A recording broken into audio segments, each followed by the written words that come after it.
vous présenter M. Krasna. Elle m'a demandé de lire un passage. Et on va aller dans nos Bibles, dans Jacques 4, le verset 6. La parole dit: cependant, la grâce qu'il accorde est plus grande encore. C'est pourquoi l'Écriture dit: Dieu s'oppose aux orgueilleux, mais il fait grâce aux humbles. Alors, sous vos ovations, je laisse la parole à Krasna. Bonjour à tous. Amen. Ok, à travers ce verset, la Bible nous dit que Dieu résiste aux orgueilleux. Parce que l'orgueil, c'est quelque chose qui met une distance entre lui et nous. Et à vrai dire, j'ai compris que l'orgueil, c'est vraiment un obstacle dans la vie spirituelle. Et c'est également un obstacle qui se tient devant la porte de la grâce. Et j'ai été prisonnière de cet orgueil. Je m'appelle Kalini Asna et je vais vous raconter ce que la croix de Christ a fait. Avant de devenir disciple, j'étais dans le monde et je manifestais une nature mondaine, qui était l'orgueil. Avant, j'étais très orgueilleuse et mon orgueil se manifestait de 3 manières. Je refusais de me remettre en question parce que j'étais quelqu'un qui n'aimait pas quand on lui prodiguait des conseils, quand on lui disait la vérité et quand on lui portait correction. Et je pensais toujours avoir raison. Et je ne reconnaissais jamais mes torts. J'étais vraiment quelqu'un qui était en mode je n'ai besoin de personne parce que je me suffis à moi-même. Et c'est vraiment cette attitude que j'avais vis-à-vis de mon entourage, vis-à-vis de ma famille, vis-à-vis de mes proches. Et à vrai dire, je n'allais jamais loin avec. Et comme vous le savez, j'étais religieuse et j'ai fait 2 ans avant de devenir disciple. Ces 2 ans, je l'appelle le désert. Pourquoi? Parce qu'en réalité, le désert, ce n'est pas seulement un lieu géographique, mais ça a un symbole spirituel dans la vie. Parce que c'est un lieu où Dieu veut nous attirer pour préparer notre cœur. Et vraiment, le désert a été un lieu de préparation et de brisement. Pourquoi? Parce que pendant ces 2 années, j'avais vraiment soif et faim de la parole de Dieu. Et comme Dieu voyait mon cœur, il a mis autour de moi des personnes qu'il avait mandatées pour m'enseigner et le suivre. Mais tellement j'étais orgueilleuse que j'ai fermé mon cœur. Je n'ai pas voulu en fait me laisser enseigner parce que je m'autosuffisais à moi-même en fait. Et tellement que j'avais cette mentalité-là, cette soif et cette faim n'étaient pas comblées.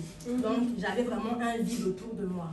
Et vraiment, quand j'ai compris en fait que, quand je me suis analysée, je me suis dit mais qu'est-ce qui fait en sorte que je n'avance pas en fait. Et quand je me suis mis dans une introspection, j'ai vraiment réalisé en fait que c'était à cause de l'orgueil. Donc vraiment, ces 2 ans-là m'ont permis en fait de pouvoir voir ce que je refusais de voir, qui était vraiment l'orgueil. Et vraiment dans ce vide-là, Dieu a préparé mon cœur parce que j'étais prête à changer. Il a travaillé mon cœur et mon cœur était plus apte à pouvoir écouter, à pouvoir me laisser enseigner et également à pouvoir reconnaître ce besoin constant de Dieu. Et vraiment ce verset me touche profondément parce qu'en réalité, l'orgueil, c'est quelque chose l'orgueil, c'est vraiment ce truc-là qui... En fait, l'orgueil vraiment empêche la repentance. Parce que la Bible nous dit que Dieu résiste aux orgueils. Ne veut pas dire qu'il les rejette, mais vraiment qu'il s'oppose à leur attitude. Parce que l'orgueil ferme les cœurs, empêche la transformation et la correction.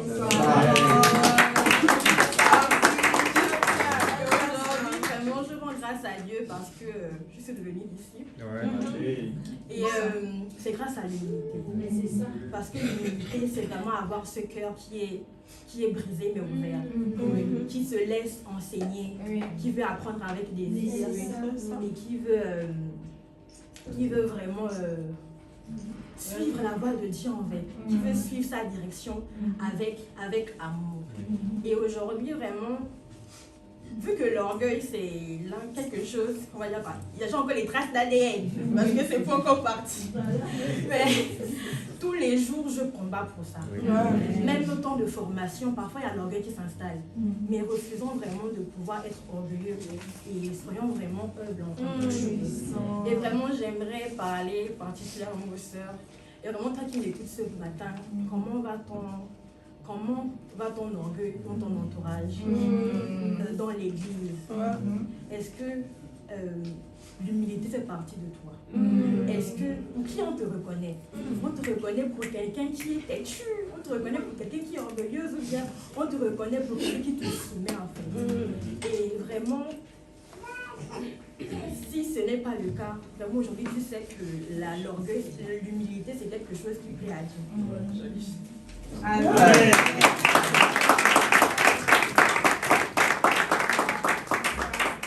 Alors frères et sœurs, voilà ce que Asna nous partage aujourd'hui.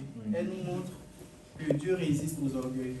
Alors à nous de prendre, à nous de nous mettre, de nous analyser, d'essayer en tout cas à résister à l'orgueil afin que Dieu nous ouvre ses portes pour bénéficier de son accueil. Sur ce, on va prier et laissons le peuple.